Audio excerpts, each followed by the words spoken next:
चलिए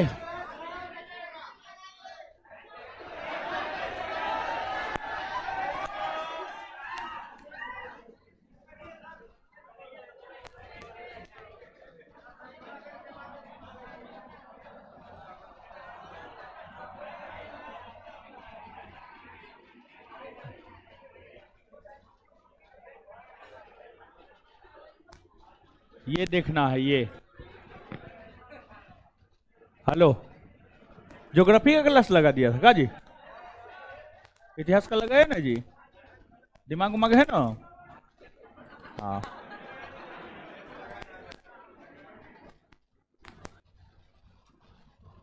$1857 की क्रांति।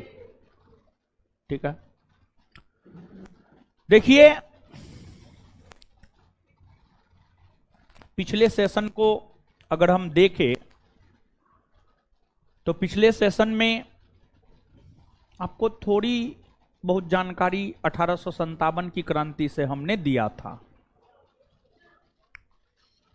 हमने आपको बतलाया था कि 1857 की क्रांति के समय भारत के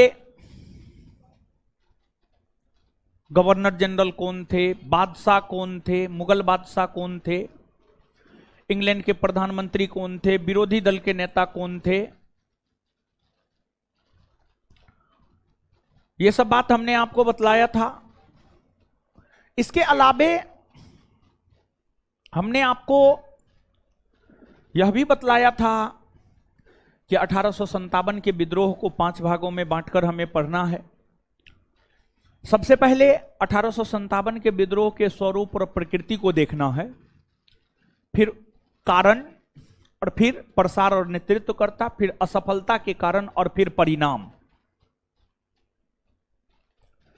इन तमाम चीजों को देखना है। उसमें 1857 के क्रांति के स्वरूप और प्रकृति को हम लोग देखना प्रारंभ किए थे। भारतीय विद्वानों ने अपने अनुसार 1857 के विद्रोह को परिभाषित किया। ब्रिटिश विद्वानों ने अपने अनुसार 1857 के विद्रोह को परिभाषित किया। तो सबसे पहले हम लोग स्वरूप और प्रकृति देख रहे थे। स्वरूप और प्रकृति में सबसे पहले भारतीय विद्वानों ने जो अपना राय प्रकट किया है, भारतीय विद्वानों ने जो अपना राय प्रकट किया है, उस विषय में हम आपको बतलाए थे। और स्पेशली हमने आपको बतलाया था कि 1857 के विद्रोह पर लिखने वाला सरकारी इतिहासकार एसएन सेन था, जिन्होंने 1857 नामक पुस्तक की रचना किया। उन्होंने यह कहा कि 1857 के विद्रोह की शुरुआत धर्म को लेकर हुआ, लेकिन इसका अंत स्वतंत्रता आंदोलन के तौर पर हुआ। लेकिन इसका अंत स्वतंत्रता आंदोलन के तौर पर हुआ। ठीक है, एसएन सेन का यह मानना था। एसएन सेन के अलावे और भी भारतीय विद्वान हुए जिन्होंने अपनी राय प्रकट किया। उन चीजों से हम लोग अवगत होंगे। ठीक, देखिए एक विद्वान हुए जो कि भारत के क्रांतिकारियों में उनका नाम आता है। उनका नाम है बीडी सावरकर, विनायक दामोदर सावरकर। बीडी सावरकर या विनायक दामोदर सावरकर ने 1857 की क्रांति पर एक पुस्तक लिखा है। उसका नाम है first war of Indian independent. V D Savarkar की रचना है ये। बीडी सावरकर ने 1857 के विद्रोह को लेकर स्पष्ट तौर पर क्या कहा जानते हैं? बीडी सावरकर ने कहा कि यह सुनियोजित ढंग से किया गया प्रथम स्वतंत्रता संग्राम था। बीडी सावरकर ने कहा। बीडी सावरकर ने 1857 के विद्रोह को लेकर यह कहा कि यह सुनियोजित ढंग से किया गया प्रथम स्वतंत्रता संग्राम था। प्रथम स्वतंत्रता संग्राम था।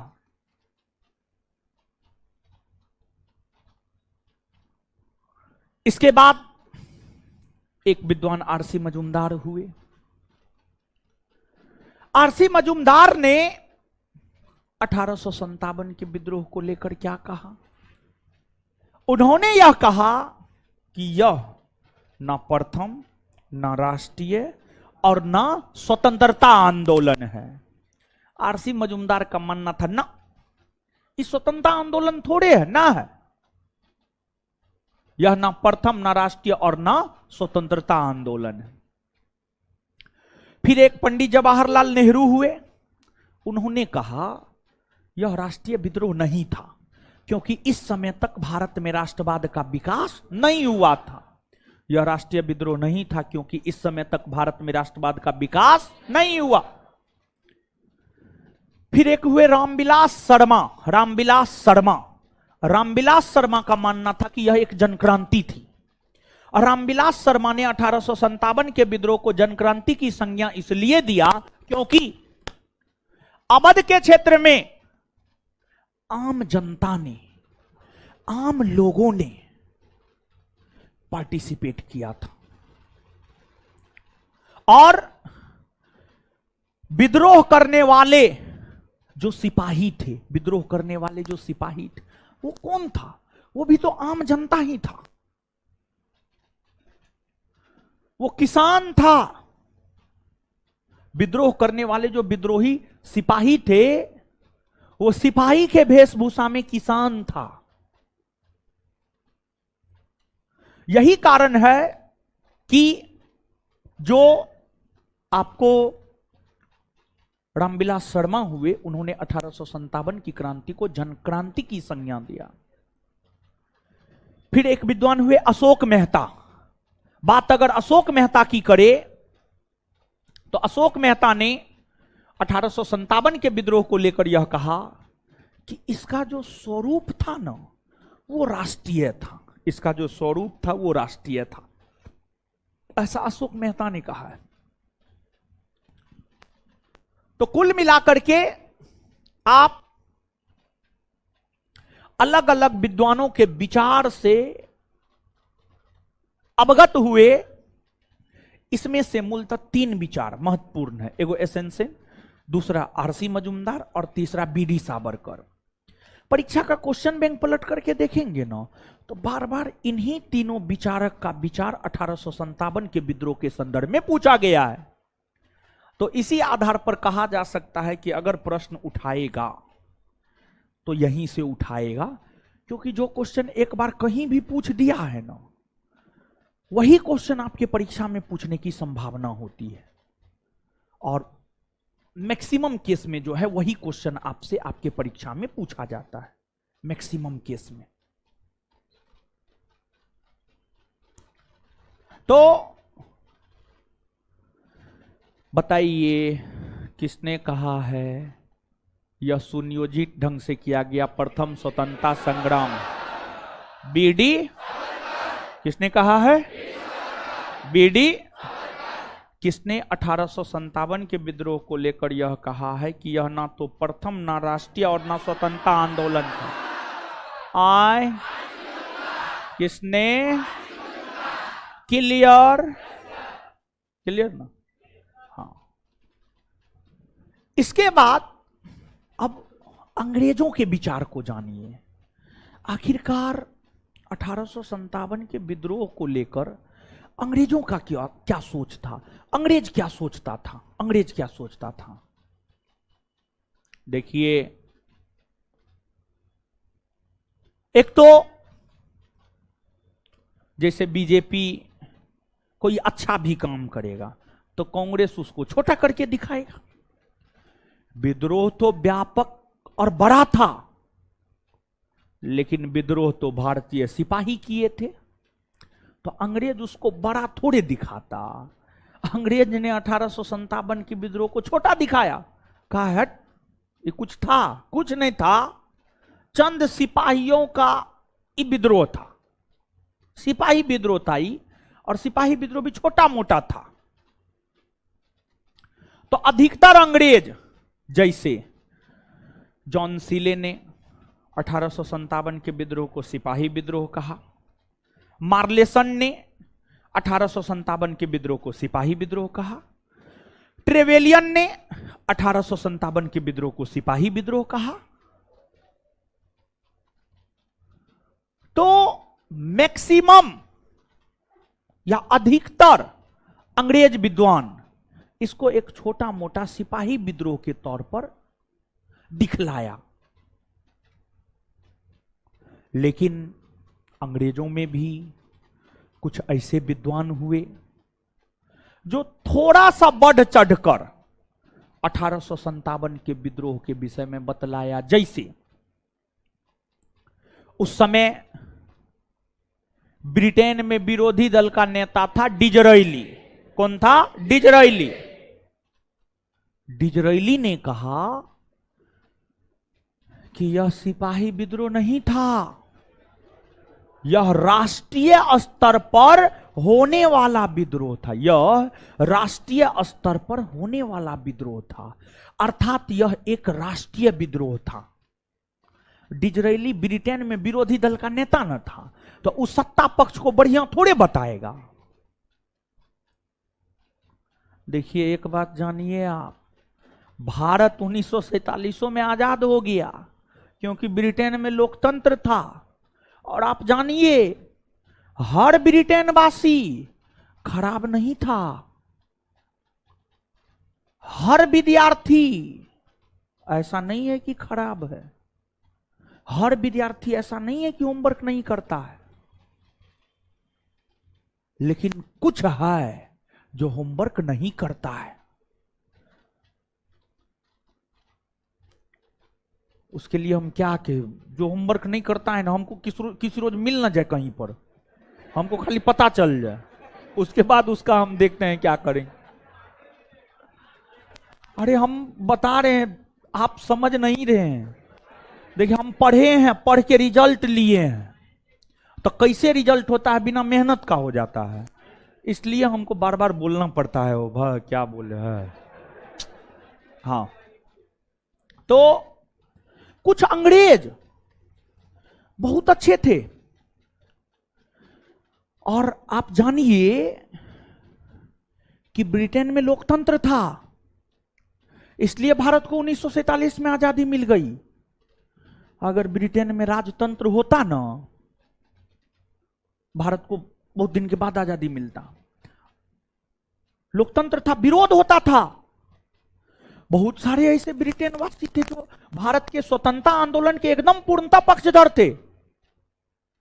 वो कहते थे कि ना, भारत को आजादी मिलना चाहिए। क्यों नहीं मिलेगा भारत को आजादी? एकदम मिलना चाहिए।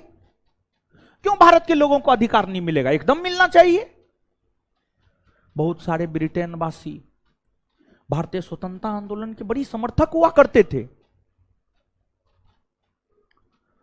तो हर कोई खराब नहीं होता है, कुछ खराब जरूर होता है, ठीक है। तो आपको ब्रिटेन में जो सत्ता पक्ष था वो तो कहेगा सिपाही विद्रोह है, जो विपक्ष था वो कह रहा था ना, ये सिपाही विद्रोह थोड़े है ना, ये राष्ट्रीय विद्रोह है, और इसका पूरे भारतवर्ष में प्रसार है। तो डिजराइली उस समय विरोधी दल का नेता था, उनके स्टेटमेंट का बहुत अधिक महत्व था। उन्होंने कहा कि यह एक राष्ट्रीय विद्रोह था। उन्होंने क्या कहा? याद रखिएगा, जरूरी है। इसके बाद जॉन सीले, मार्लेसन, ट्रेविलियन का स्टेटमेंट नहीं भी याद रखिएगा, कोई दिक्कत ना है, लेकिन डिजराइली का नहीं याद रखिएगा, भारी दिक्कत है, बहुत बड़ा दिक्कत है। पूछता है डिजराइली का स्टेटमेंट। इसके बाद अंग्रेज अपने आप को समझता था हम बहुत सभ्य हैं, भारत के लोग तो उसको तो न रहने आता है, न खाने आता है, न पहनने आता है, न ओढ़ने आता है, ऐसे असभ्य है, बर्बर है।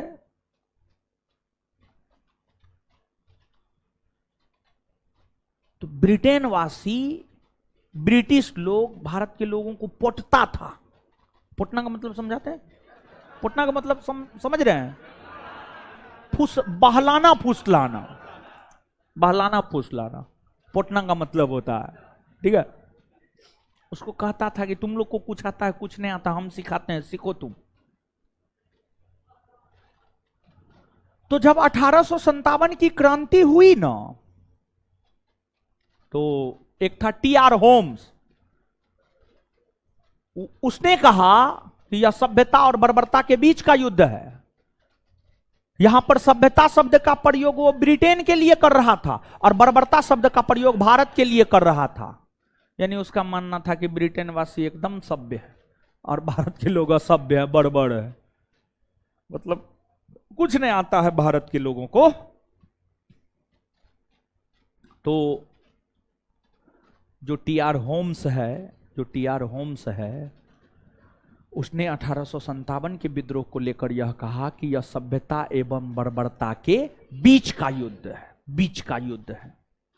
यह भी स्टेटमेंट जरूरी है, याद रखना है, ठीक है। अच्छा बताइए, कौन 1857 के क्रांति को राष्ट्रीय विद्रोह का? राष्ट्रीय विद्रोह किसने कहा? राष्ट्रीय विद्रोह किसने कहा? किसने यह कहा है कि यह सभ्यता एवं बर्बरता के बीच का युद्ध आए? किसने कहा है? इसके बाद देखिए, एक विद्वान था L.E.R. रीज, L.E.R. रीज। ई कहा यह भारत के धर्मांधों का, अर्थात रूढ़िवादी लोगों का।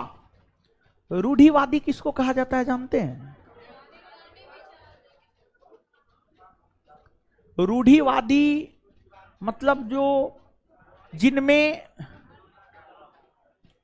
पुराना विचार कूट कूट कर भरा हो और वह पुराने विचार और पुरानी व्यवस्था को समाप्त करना नहीं चाहता हो। जैसे अभी भी आपके घर में अगर दादा परदादा होंगे तो वो चाहेंगे कि लड़की घर से बाहर ना निकले, ठीक है, वो चाहेंगे। तो वही रूढ़िवादी हो गए।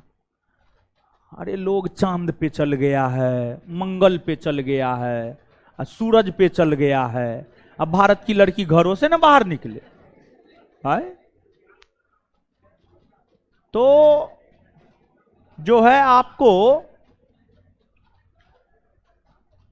उनका मानना था कि यह धर्मांधों का ईसाइयों के विरुद्ध युद्ध है। यहां पर धर्मांध शब्द का प्रयोग भारत और ईसाई शब्द का प्रयोग ब्रिटेन, क्योंकि जो ब्रिटिश थे वो कौन धर्म को मानता था? ईसाई धर्म को मानता था। कौन धर्म को मानता था? ईसाई धर्म को, ईसाई धर्म को मानता था। तो L.E.R. रीज ने 1857 की क्रांति को लेकर यह कहा है कि यह धर्मांधों का ईसाइयों के विरुद्ध युद्ध था। फिर आपको एक विद्वान हुए जेम्स आउट्रम और W. टेलर, इन लोगों ने कहा यह हिंदू और मुसलमानों का अंग्रेजों के खिलाफ षड्यंत्र था। यह हिंदू और मुसलमानों का अंग्रेजों के खिलाफ षड्यंत्र था। यानी हिंदू मुसलमान मिल करके ब्रिटिश के खिलाफ षड्यंत्र कर रहा है और कुछ नहीं।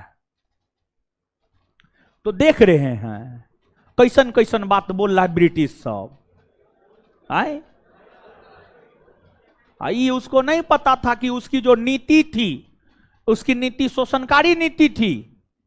जिस शोषणकारी नीति की वजह से जो है सिपाही के सर के ऊपर से पानी जाने लगा, तो सिपाही विद्रोह कर दिया।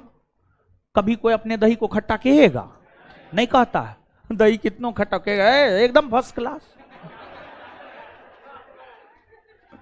समझ रहे हैं? हाँ, तो वही बात है। यानी आम है, इमली है, कटहर है, लीची है, लेकिन मूल क्या है वो नहीं बोलेगा। समझ गए? तो ऐसन बात है। और एक बात देखिए, ध्यान में रखिए, अगर मान लिया जाए आप किसी को कुछ खिलाए, वो बड़ा नहीं किया तो बहुत ज्यादा टेंशन नहीं लेना है। तरीके इतना बढ़िया से इतना शौक से बना के खिलाए, बुराई कर दिया, तो इस सब चक्कर में मत रहिए। समझे? सामने वाला कभी नहीं चाहेगा कि आप उससे बेहतर हो किसी भी रूप में। समझे? तो इसलिए जो है फालतू के चीजों में नहीं पड़ना है। ठीक है? तो ये दोनों ब्रिटिश विद्वान का भी स्टेटमेंट जरूर याद रखिएगा, जरूर। एलियार रीज, जेम्स आउट्रम और डब्ल्यू। कौन कहा कि यह धर्मांधों का ईसाइयों के विरुद्ध युद्ध है? एलियार। किसने कहा यह धर्मांधों का ईसाइयों के विरुद्ध युद्ध? किसने यह कहा कि यह हिंदू और मुसलमानों का अंग्रेजों के खिलाफ षड्यंत्र है? आए, किसने कहा? चलिए याद रखिएगा। अब सुनिए आप, तो अब देखिए कितना मतभेद है, कितना मतभेद है। कि कोई कह रहा है प्रथम स्वतंत्रता संग्राम है, कोई कह रहा है ना प्रथम ना राष्ट्रीय ना स्वतंत्रता संग्राम है, कोई कह रहा है जन क्रांति है, कोई कह रहा है सैनिक विद्रोह है, कोई कह रहा है राष्ट्रीय विद्रोह है, कोई कह रहा है सभ्यता और बर्बरता के बीच का युद्ध। तो हर विद्वान अलग अलग बात कहना रहा है जी, हाँ कि ना? हाँ। तो अब आखिरकार इसे कहा क्या जाए? ठीक है, इसे कहा क्या जाए? देखिए 1857 के सिपाही विद्रोह को 1857 की क्रांति कहना ज्यादा जायज है। 1857 की क्रांति कहना ज्यादा जायज है। अब कहिएगा 1857 के सिपाही विद्रोह को 1857 की क्रांति कहना ज्यादा जायज क्यों है? तो इसका आंसर सुनिएगा। सबसे पहली बात, क्रांति। क्रांति का मतलब क्या होता है जानते हैं? क्रांति का मतलब होता है बहुत बड़ा बदलाव, आमूलचूल परिवर्तन। एक बेहतर शब्द है आमूलचूल परिवर्तन, यानी बहुत बड़ा परिवर्तन, बहुत बड़ा परिवर्तन।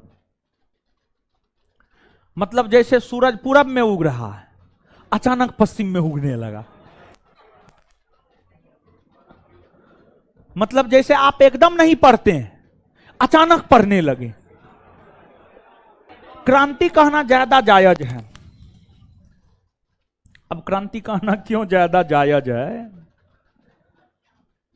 क्योंकि 1857 की क्रांति से भारत में बहुत बड़े बड़े परिवर्तन हुए हैं। एक बात आप सुने होंगे, पॉलिटी में पहला चैप्टर में हम बताते हैं, इसलिए हम बोल रहे हैं सुने होंगे क्योंकि हमने आपको पॉलिटी मौलिक अधिकार तक पढ़ाया है और पहला चैप्टर हमने आपको पढ़ा दिया है। हमने आपको पहला चैप्टर में यह बतलाया होगा कि जो आपको ब्रिटिश था, ब्रिटिश भारत में दो रूपों में शासन किया था। जो ब्रिटिश था, ब्रिटिश भारत में दो रूपों में शासन किया था। 1757 से 1857 ब्रिटिश ईस्ट इंडिया कंपनी का शासन, और 1858 से 1947 ब्रिटिश क्राउन का शासन। नहीं बताए? बताए हैं ना। देखिए जब आपको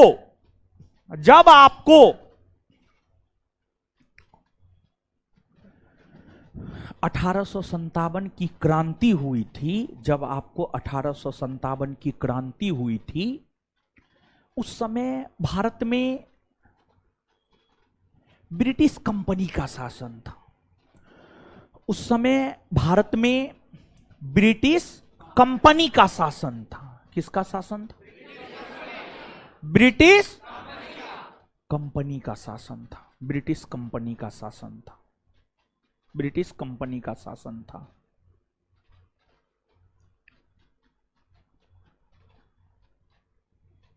कंपनी के शासन के समय विद्रोह हुआ तो यह स्पष्ट हो गया कि कंपनी से भारत नहीं संभल रहा है। और जब यह बात स्पष्ट हो गया कि कंपनी से भारत नहीं संभल रहा है, तब ब्रिटिश क्राउन ने कहा कि आपसे भारत नहीं संभल रहा है, आइए अब बोरा बिस्तर समट करके। और फिर कंपनी के शासन का अंत कर दिया गया और ब्रिटिश क्राउन ने प्रत्यक्ष तौर पर भारत में अपने शासन को स्थापित किया। लेकिन ब्रिटिश क्राउन ने प्रत्यक्ष तौर पर भारत में अपने शासन को स्थापित विद्रोह समाप्त होने के बाद किया। विद्रोह समाप्त होने के बाद किया। तो जहां पर 1857 के विद्रोह से पहले कंपनी का शासन था, उस कंपनी के शासन का अंत हुआ। जो कंपनी पिछले 100 बरस से शासन कर रहा था, उस कंपनी के शासन का अंत हो गया। ये छोटी मोटी घटना नहीं थी, बहुत बड़ी घटना थी अपने आप में। एक ये, दूसरी बात ब्रिटिश क्राउन के शासन की स्थापना हुई। तीसरी बात 1526 में पानीपत के प्रथम युद्ध से जो मुगल वंश स्थापित हुआ था, वो मुगल सत्ता का अंत 1858 के भारत परिषद अधिनियम के तहत किया गया। तो एक प्रकार से कहिए तो 1857 की क्रांति ने मुगल सत्ता का अंत कर दिया। एकदम आप कह सकते हैं, अगर मान लिया जाए मुगल बादशाह बहादुर शाह जफर दिल्ली से भाग नहीं लेता, गलती नहीं करता, तो उसको बादशाह के पद से थोड़े हटाया जाता, उसकी बादशाह थोड़े खत्म कर दी जाती। वो भाग लिया, इसी वजह से उसको बादशाह के पद से हटा दिया गया, उसकी बादशाह खत्म कर दी गई। तो यह भी अपने आप में एक बहुत बड़ा परिवर्तन है। तो देख रहे हैं कितने बड़ी बड़ी परिवर्तन देखने को मिल रहे हैं। तो इन परिवर्तनों की वजह से ही 1857 के विद्रोह को या 1857 के सिपाही विद्रोह को 1857 की क्रांति कहना ज्यादा जायज है। ठीक है, चलिए अब देखिए, ये तो स्वरूप और प्रकृति हो गया। स्वरूप और प्रकृति के बाद आगे हम लोगों को 1857 के विद्रोह के कारण को देखना है। कौन चीज को देखना है?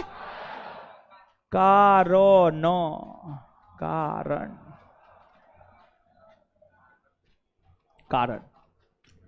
देखिए,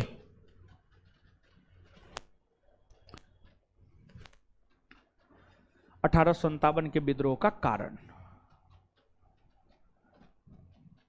जैसे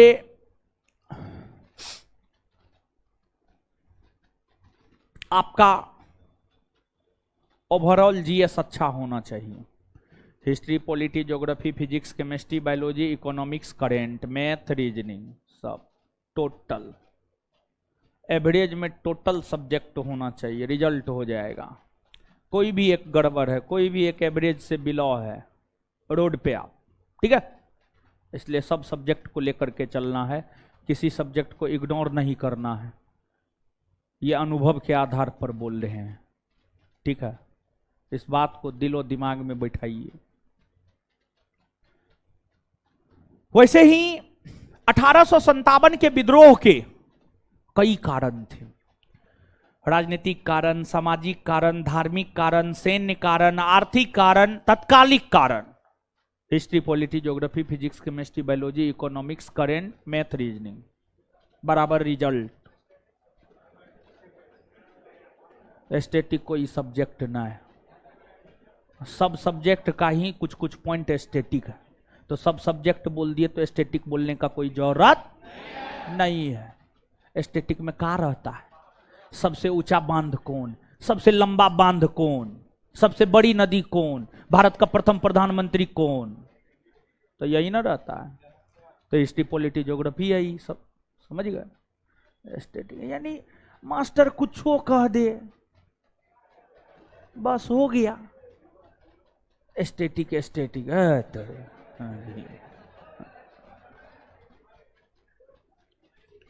हाथी का एगो खाने वाला दांत होता है, एगो दिखाने वाला, समझे? वही हाल है मुसल्लपुर हाट के विद्यार्थी का, समझे? चलिए अब समझिए एस्थेटिक। एस्थेटिक कौन सब्जेक्ट होता है?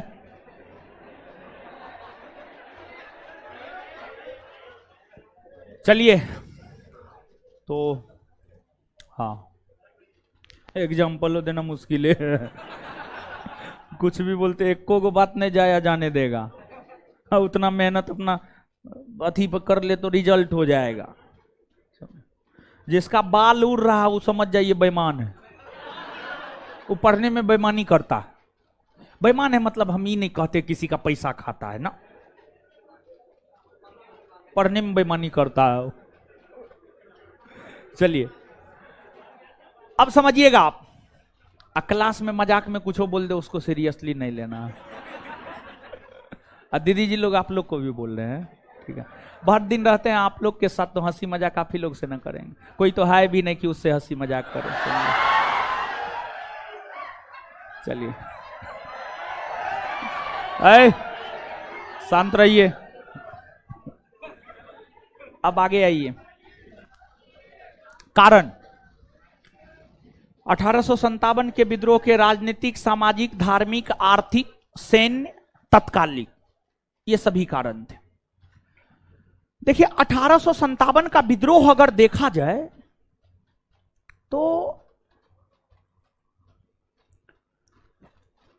1857 का विद्रोह अचानक नहीं हो गया। आप जो सोच रहे हैं कि रात में सपना देखे कि हम दरोगा बन गए और सुबह में शरीर पे वर्दी लग गया, ऐसा नहीं हुआ। तपाना पड़ता है साल 2 साल, तब शरीर पे वर्दी लगता है, तपाना पड़ता है, ठीक है? अपने आप को कोयला के भट्टी में जलाना पड़ता है, समझ गए? मतलब मेहनत करना पड़ता है कुल मिलाकर के। तो 1857 का विद्रोह अचानक नहीं हुआ। देखिए जो अंग्रेज गवर्नर जनरल सब आया, उन्होंने जो अलग अलग प्रकार की नीतियां अपनाई, जो अंग्रेज गवर्नर जनरल भारत आए, उन्होंने जो अलग अलग प्रकार की नीतियां अपनाई, अलग अलग प्रकार की नीतियां अपनाई, जैसे जैसे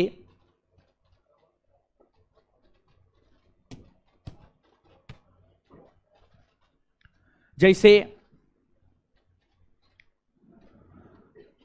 रॉबर्ट क्लाइव ने द्वैत शासन लागू किया। रॉबर्ट क्लाइव के द्वैत शासन के वजह से ही बंगाल में बड़े बड़े अकाल पड़े। वारेन हेस्टिंग्स कॉर्नवालिस ने आक्रामक नीति अपनाई, लॉर्ड वेलेजली ने सहायक संधि की नीति अपनाई, लॉर्ड हेस्टिंग्स ने फॉरवर्ड पॉलिसी या विस्तारवादी नीति अपनाई, लॉर्ड डलहौजी ने राज हड़प नीति अपनाई। इन नीतियों के तहत क्या किया गया था जानते हैं? इन नीतियों के तहत भारत के राजे महाराजे से उनका क्षेत्र ले लिया गया था, उनके राजनीतिक अधिकार ले लिए गए थे। यानी भारत के राजे महाराजे बस नाम मात्र के राजे महाराजे रह गए थे, कोई महत्व नहीं था, बस है लेकिन कुछ नहीं है, है राजा लेकिन कुछ नहीं है। राष्ट्रपति द्रौपदी मुर्मू है लेकिन पावर कुछ नहीं है। मोदी जी दाया दाया, मोदी जी बाया बाया, मोदी जी सीधा सीधा, समझे? तो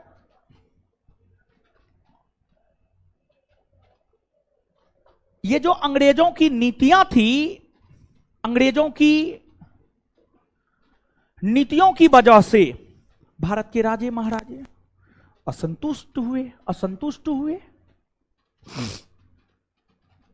और फिर उनके बीच विरोध के स्वर उठने लगे। और जब सर के ऊपर से पानी बहने लगा तो विद्रोह हो गया। इसके बाद अंग्रेजों ने भूराजस्व वसूली हेतु रैयतबाड़ी प्रथा, महालबाड़ी प्रथा, अस्थाई बंदोबस्त, सब बंदोबस्त जो लाया था, इन तमाम बंदोबस्तों के जरिए भारत के किसानों का शोषण किया गया। आपको लग रहा होगा कल्याणकारी है रैयतबाड़ी, जिसमें कोई बिचौलिया नहीं है, लेकिन रैयतबाड़ी के जरिए अंग्रेज अपने जमींदार बन गया, वो तो और खतरनाक हो गया। हर बंदोबस्त के जरिए, देखिए सीधा जानिए, ब्रिटिश व्यापारी था, उसको चाहिए लाभ, उसको चाहिए मुनाफा, उसको चाहिए पैसा। अरे महाराज पिछला चैप्टर पढ़ाए हैं ना, कश्मीर ले लिया 1 करोड़ में, गुलाब सिंह को दे दिया दे दिया ना। तो उसका मेन मोटो क्या था? पैसा। क्या था? पैसा। जैसे पैसा आए वैसे उसको क्या चाहिए? पैसा। और इन नीतियों के तहत जितना अधिक कर वसूलेगा उतना अधिक पैसा। कोनो अंग्रेज भारतीय से इमोशनली जुड़ा हुआ थोड़े था, कोनो भारतीय उनका थोड़े कोई था। अंग्रेज तो भारत के लोगों के शरीर के नस से नहीं, नस से तो ब्लड निकालबे किया, हड्डियों से ब्लड निकालने का प्रयास किया। मतलब लेकिन कुछ दे करके भी गया है, ऐसा नहीं कि कुछ दे करके नहीं गया है, बहुत कुछ दे करके भी गया है। कुछ अच्छा चीज देकर गया है, कुछ खराब चीज, जैसे भ्रष्टाचार देखे गया है, खराब चीज है। एगो तो सुल्तान था, पता नहीं आपके बेच में बताए कि नहीं बताए हैं, अरे फिरोज शाह तुगलक, वो भ्रष्टाचार को बढ़ावा दिया था, ठीक है, एकदम खुले तौर पर कहा हमको भी घूस दो, ठीक है, वो भी घूस खाता था, सुल्तान भी।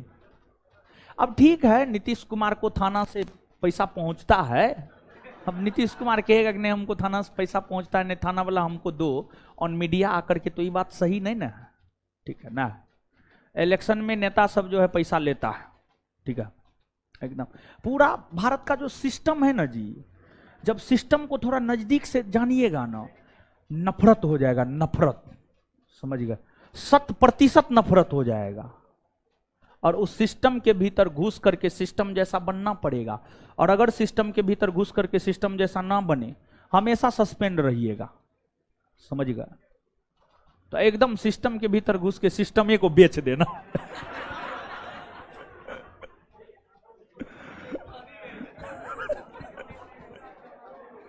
चलिए, तो जो है आपको, कहां थे हो, आए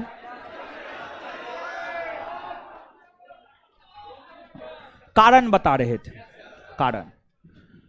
तो उसमें जो है हम आपको ये बात बतलाए कि अंग्रेजों की जो नीतियां थी, सहायक संधि, राजहरप नीति, अंग्रेजों की जो आर्थिक नीतियां थी, उन सभी नीतियों के तहत अंग्रेजों ने कुल मिलाकर के भारतीयों का शोषण किया, कुल मिलाकर के भारतीयों का शोषण किया, शोषण किया, शोषण किया। तो उससे जो है भारत के लोग अंग्रेजों से नाखुश हुए और फिर विद्रोह हो गया। इसके बाद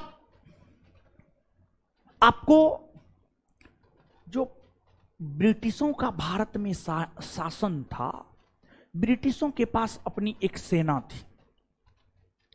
ब्रिटिश सेना में भारत के लोग भी थे, यूरोपीय लोग भी थे। 5 गो भारतीय लोग पर एगो यूरोपीय था। मतलब ब्रिटिश सेना में ज्यादातर लोग भारतीय ही थे, यूरोपीय कम थे।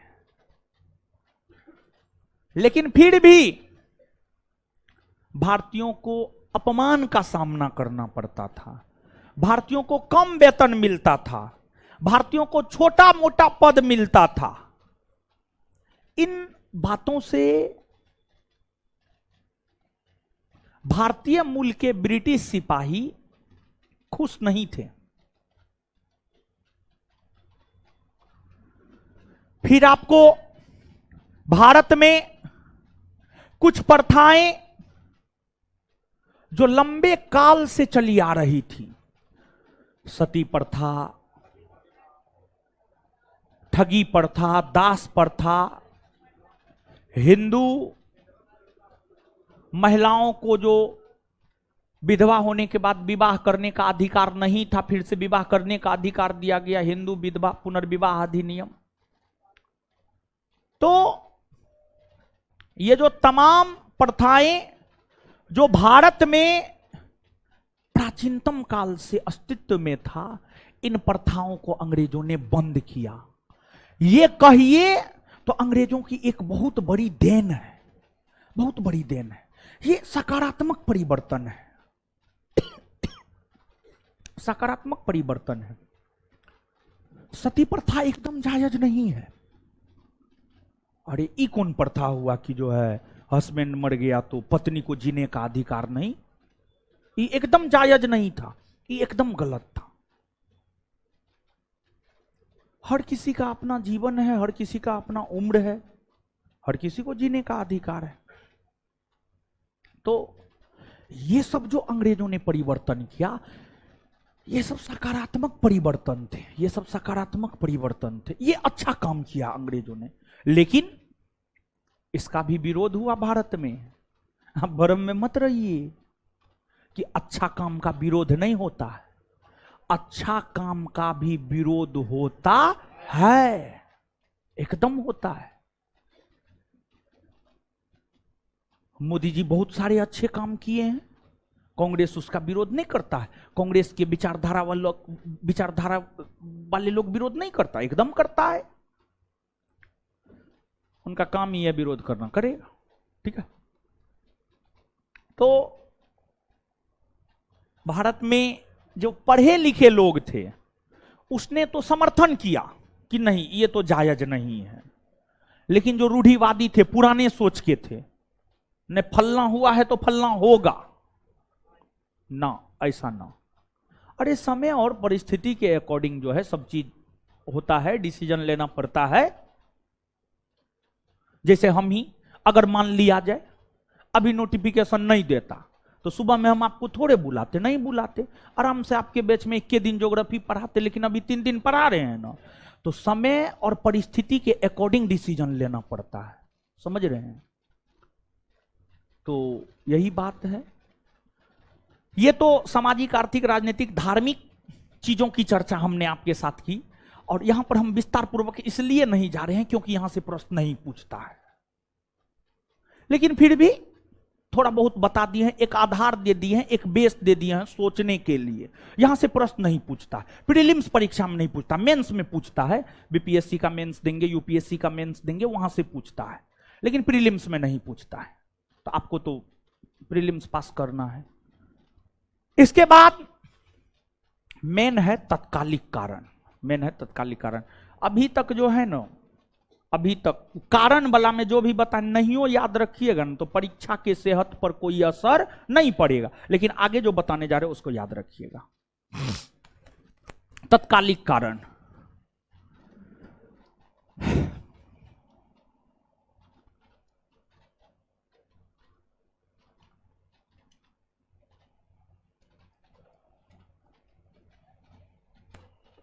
(1857) के विद्रोह के तत्कालिक कारण क्या थे?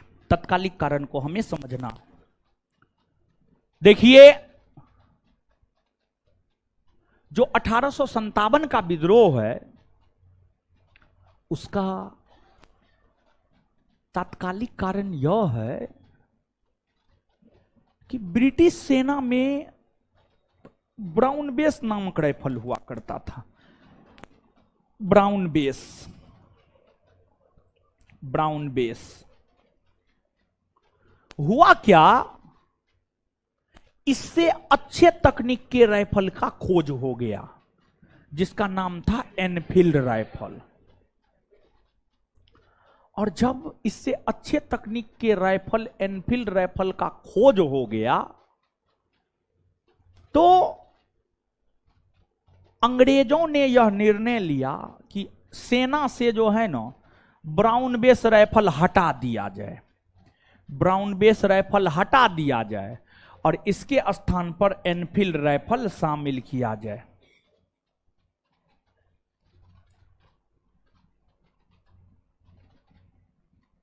इसके स्थान पर एनफील्ड राइफल शामिल किया जाए, इसके स्थान पर एनफील्ड राइफल शामिल किया जाए, एनफील्ड राइफल शामिल किया जाए। दिसंबर 1856 में ब्राउन बेस राइफल हटा दिया गया और एनफील्ड राइफल शामिल किया गया। और एनफील्ड राइफल को चलाने के लिए ट्रेनिंग दिया जाता था 3 स्थान पर: सियालकोट, दमदम, अंबाला। सियालकोट पाकिस्तान में पड़ता है, दमदम बंगाल में पड़ता है, अंबाला पंजाब में पड़ता है। कहां पड़ता है? पंजाब में, पंजाब में। इन 3 स्थानों पर एनफील्ड राइफल चलाने का ट्रेनिंग दिया जाता था। और पिछले क्लास में भी हमने यह चर्चा किया था कि एनफील्ड राइफल में जो कारतूस भरना होता था, उस कारतूस के ऊपर एक मोटी खोल थी, एक मोटी परत थी। उस मोटी परत को मुंह से खोलना होता था, मोटी परत को मुंह से खोल के हटाना होता था और फिर एनफील्ड राइफल में उसको भरना होता था।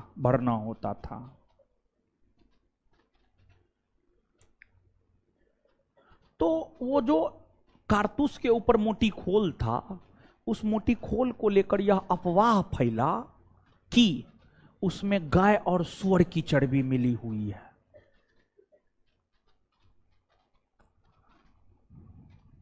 जब यह अफवाह फैला तो फिर जो है आपको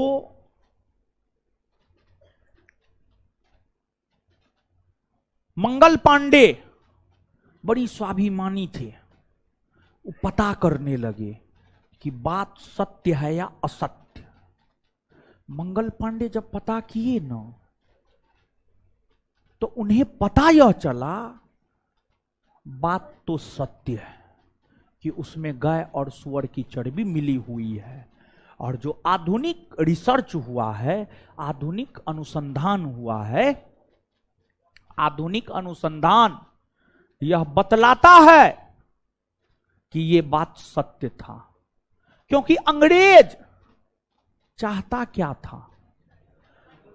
देखिए, सबसे बड़ा नशा धर्म का नशा होता है। शराब का नशा तो कितना देर में उतर जाता है? 10-12 घंटा में उतर जाता होगा, 10-12 घंटा जो भी है। तो धर्म का नशा बहुत बड़ा नशा होता है।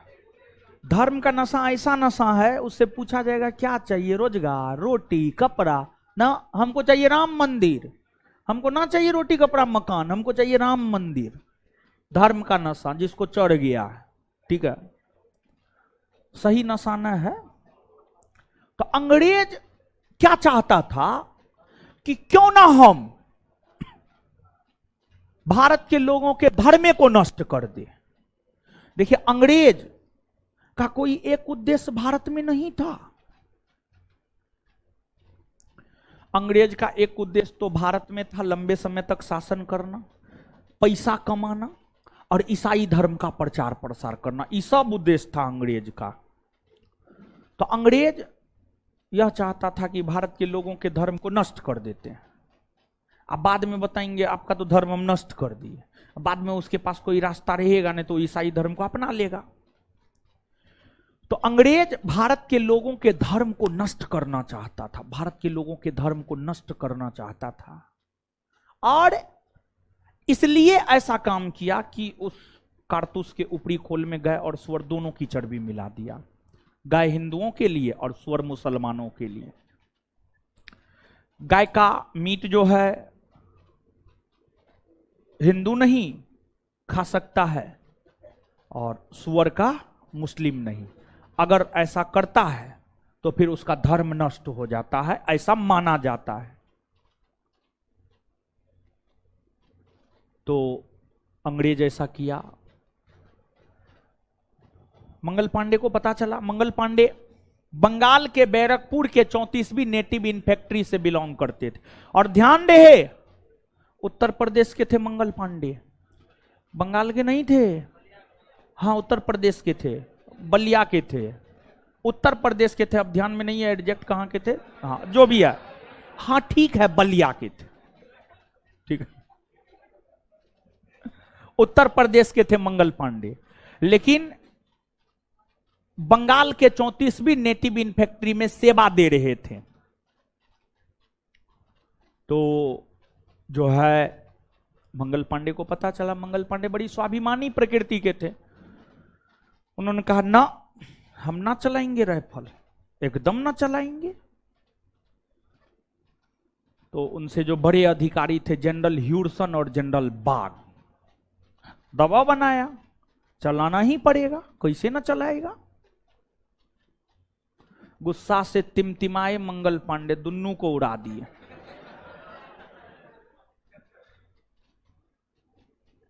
मंगल पांडे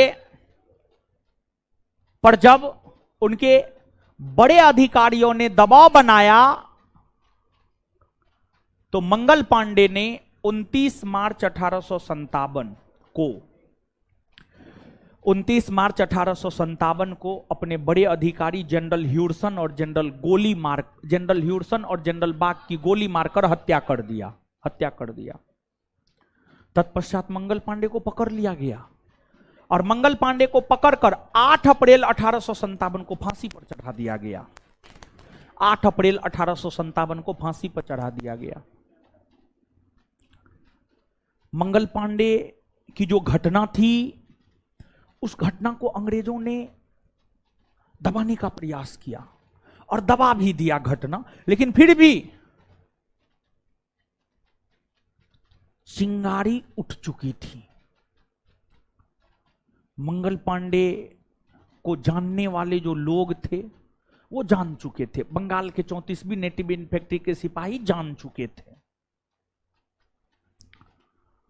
तो यह बात जो है धीरे धीरे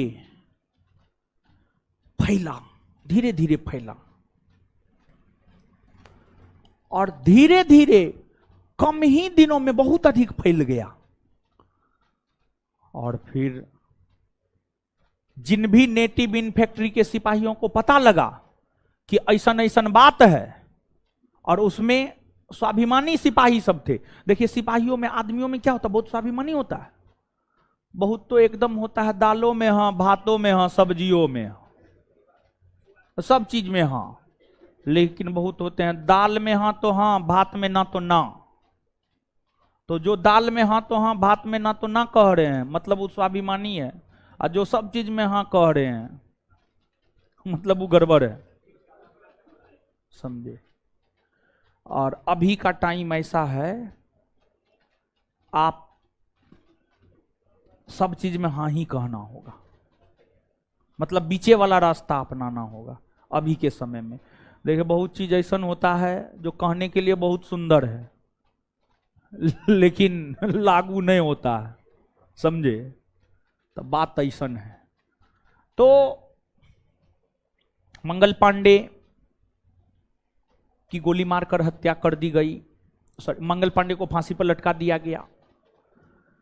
यह खबर मेरठ के 20वीं नेटिव इन फैक्ट्री के सिपाहियों को लगा। मेरठ उत्तर प्रदेश, मेरठ के 20वीं नेटिव इन फैक्ट्री के सिपाहियों को जो यह खबर लगी। और देखिए ध्यान दीजिएगा, जैसे जैसे अलग अलग नेटिव इन फैक्ट्री को यह खबर लगते गया, तो अलग अलग नेटिव इन फैक्ट्री के सिपाहियों ने प्रयोग में लाने से एनफील्ड राइफल को मना कर दिया। और जो मना करता था ना, उस पूरे ग्रुपे को भंग कर दिया जाता था, पूरे ग्रुप को भंग कर दिया जाता था। और मेरठ में 8-9 मई 1857 को कुछ सिपाहियों ने मंगल पांडे की घटना और एनफील्ड राइफल के प्रयोग में लाने का विरोध किया। तो फिर उन सिपाहियों को जो है ना जेल में बंद कर दिया गया। तो कुछ सिपाही जिसको जेल में बंद किया गया था, और जो जेल से बाहर सिपाही था जो ड्यूटी कर रहा था, 1-2 दिन पहले दोनों साथ में ड्यूटी कर रहा था, 1-2 दिन बाद एगो जेल में एगो बाहर में। तो भारतीय मूल के सिपाहियों को यह लग गया कि अंग्रेज किसी का न है, अभी इसको जेल में बंद किया, कल हमरो न कर दे।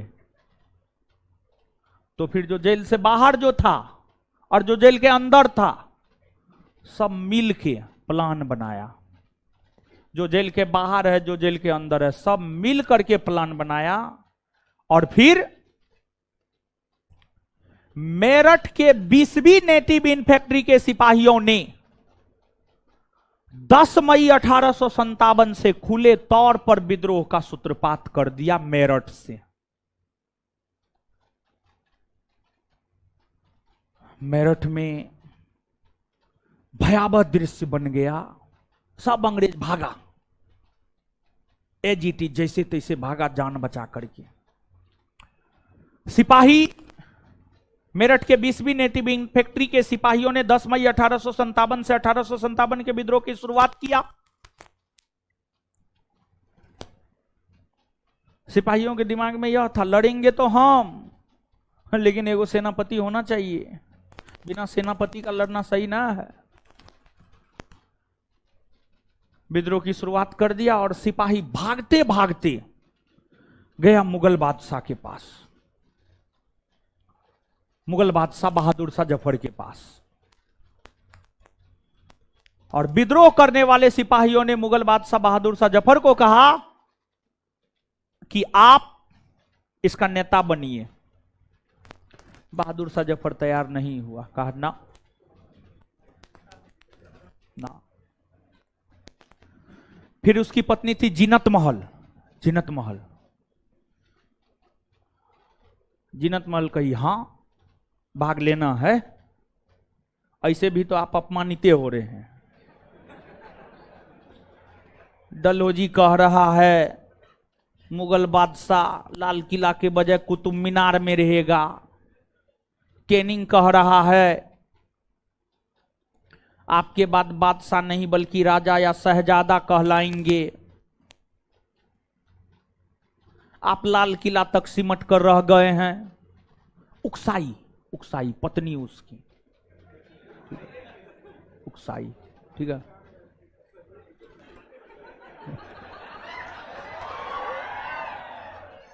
तो अब बात पत्नी वाला हो, तो पति तो कुछ भी करने के लिए तैयार हो जाएगा पत्नी के लिए। भले सीमा हैदर का पति उसको छोड़ दिया, वो अलग बात। बताइए, लेकिन एगो आश्चर्य वाली बात है, सीमा हैदर सचिन में देखी क्या?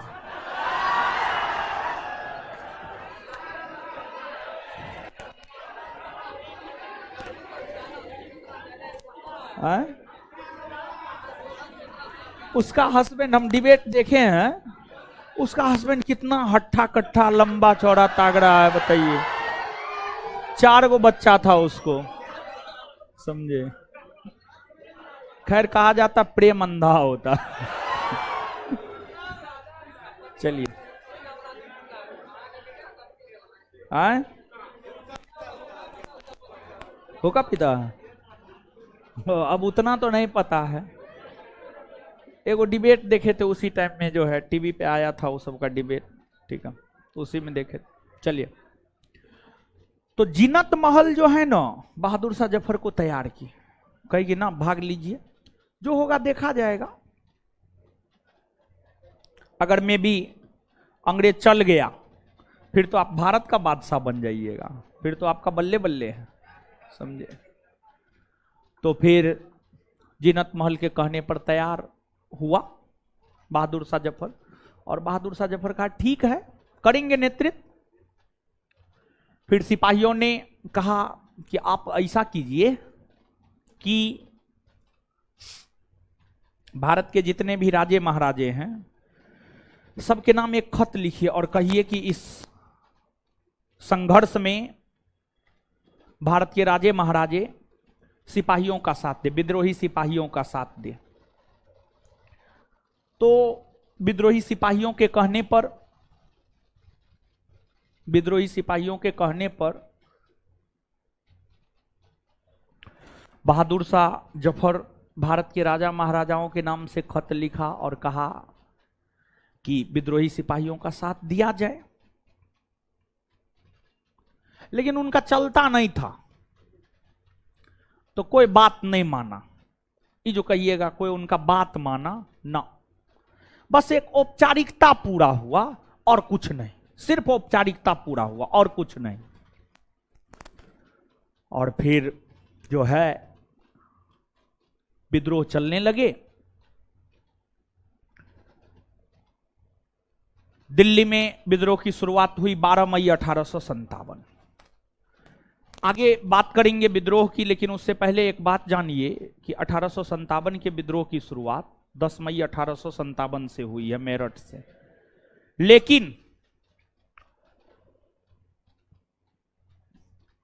लेकिन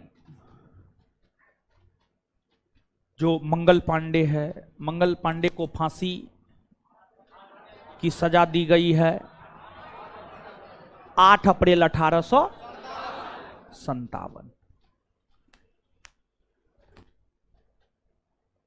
तो हम यह कह सकते हैं कि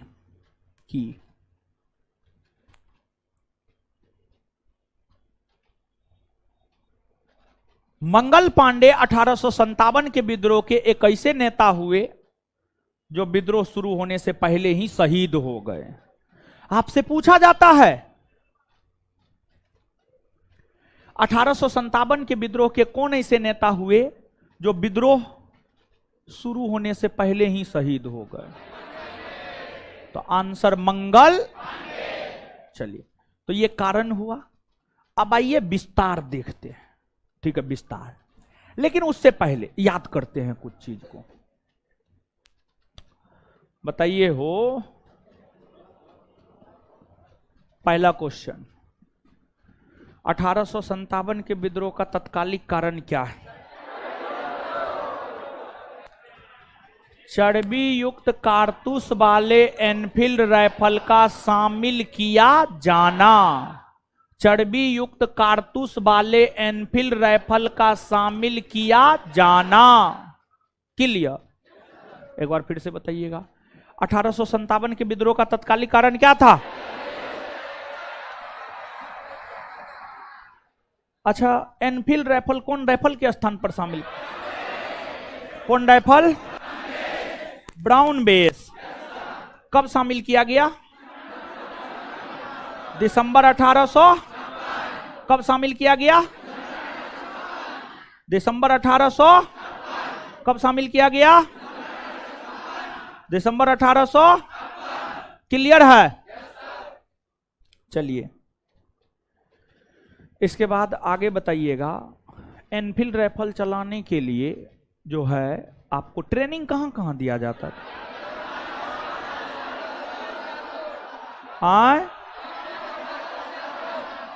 कहां कहां दिया जाता था? क्लियर है? चलिए इसके बाद जो है आगे बतलाइए, मंगल पांडे कौन नेटिव इन फैक्ट्री से सब 34वीं ना? मंगल पांडे कौन नेटिव इन फैक्ट्री? कौन 34वीं ना? अच्छा कहां से? कौन? बैरकपुर ना? बैरकपुर ना? ब्रिटिश अधिकारी जनरल ह्यूडसन और बाघ की गोली मारकर हत्या किसने की? मंगल। इसके बाद मंगल पांडे को फांसी कब दी गई?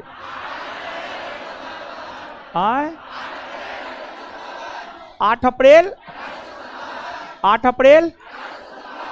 अच्छा कौन ऐसे 1857 के विद्रोह के नेता हुए जो विद्रोह शुरू होने से पहले ही शहीद हो? कौन हुए? 1857 के विद्रोह के कौन ऐसे नेता हुए जो विद्रोह शुरू होने से पहले ही शहीद हो गए? मंगल पांडे ना? चलिए आगे बताइएगा, 1857 के विद्रोह की शुरुआत कब से हुई? 10 मई 1800। 10 मई 1800। कहां से? मेरठ। कहां से? 1857 के विद्रोह की शुरुआत कब से हुई है? 10 मई 1800। कहां से? कहां से? और कौन सी नेटिव इन फैक्ट्री? कौन? 20वीं ना? आगे बताइएगा, दिल्ली में विद्रोह की शुरुआत 12 मई 1800। 12 मई 1800। क्लियर? चलिए और सब बढ़िया। अब देखेंगे प्रसार और नेतृत्वकर्ता, और आगे रिवीजन और कीजिए, सब चीज करते रहिए। धन्यवाद सब लोगों का। हमको निकलने दीजिए तब निकलिएगा। धन्यवाद सब लोगों का।